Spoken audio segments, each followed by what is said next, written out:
So for some, summer's a welcome break from the stress of the school year, but for other families, there is a whole different kind of pressure. Mom, the manager, Michelle McVittie, joins us now with an explanation, because this is like kids saying, okay, I don't want to go to camp. Yeah, I don't want to go to camp. Finally, school is done. Leave me alone. Let me be on my electronics. Let me be in my room. And I just need some downtime. But that doesn't always work for families. And for some kids, this could be a sign that something else is up. Could be a sign of anxiety. Yes. Like I was that kid. Yeah, I know, so was I. So was I. And I feel as though you can either say, don't worry about it, or you can say, let's take one step forward. So maybe you're not going to sleepover camp, but maybe there is something that they can do for the day, maybe something they can do for the week, just to try it out and see how it is, because some kids will just say no, and parents are scared to break them, because some of them will just like completely melt down. So you don't want to force them, but you also need to give them opportunity to try. Okay, because you get some parents that you know, you've seen where they're just, okay, well, they don't want to do that, so I'm not going to make them do that. Yes. And then it becomes a problem, like as they get older. Yes, yeah, because you want it, when you say, okay, this is going to be scary, the child is thinking, I don't want it. What if it's not fun? What if I don't make friends? Whatever those things are that they may not be telling you, right? So we want to kind of be their thinking brain saying, I wonder if you have some worries. You know, what's the worst thing that would happen? And also, what if it is fun? And what if you go and it's not that much fun? What is something you can look forward to afterwards? And also just saying, let's take one step forward so you can go and try something, right?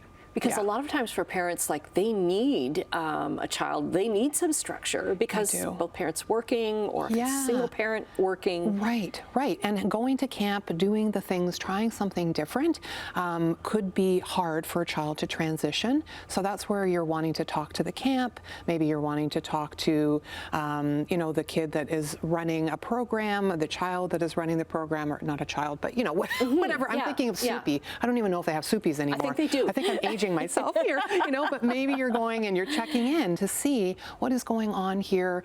Let's stay for a few minutes, and then I'm going to step back. I'll come and check in on you, and then let's take it to the next step, right? You mentioned electronics. How do you kind of make sure that it's not an entire summer of just like being on your phone? Yeah, it's a really hard I can imagine for some parents that's what they're doing. I know, and it's tough because the child is happy, the child is quiet, but what I like to do is first then, right? Like first we have some quiet time, first we have some outdoor time, then you can have some electronic time, because some kids, they'll wake up, that's the first thing, crack it on, they're doing all that, and then it's really hard to get them off. Again, if they don't have friends in the neighborhood, if they're not calling on friends, if they're not the child that is going to go out of their way to do those things and get out of the house, then they're going to gravitate to those things. So we just have to work a little harder and set structure for our children that are, of course, wanting that dopamine hit of electronics, right? Yeah. Are there like basic steps that you can do, or do some kids just kind of grow out of this? I mean, I think it's really thinking about temperament, right? So is this an anxiety disorder? And a lot of people wouldn't necessarily have a diagnosis at this point, but when it's getting in the way of life, then we're saying, okay, we need to do more. And it doesn't even mean that they have an anxiety disorder, but that this anxiety is higher, right? But there's something that's bothering them. That's bothering them. So yes, we actually have to do more with them, because this can easily get entrenched in behavior where this I avoid, I don't like to do this, and we want to co-regulate. We want to help them ride the wave of discomfort. I see this is hard for you. I know you can do this. Because as soon as you say stay home, you're saying you can't do this. As soon as you say don't work, then it becomes a problem. Yeah, and then as soon as you say you can miss it, then they learn avoidance work. If I have a meltdown, I'll get what I need, and that's avoidance, and avoidance is self-reinforcing. And you could get that at school. You could get that as they grow into a summer job. Absolutely. You want to to scaffold. You want to build skills. So today they may feel anxious, but we do this one thing and it grows and grows.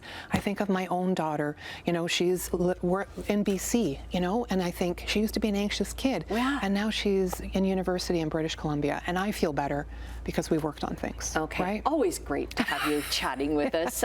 We've run out of time, but we'll get all your links up on our website at Wonderful. chch.com/morninglive.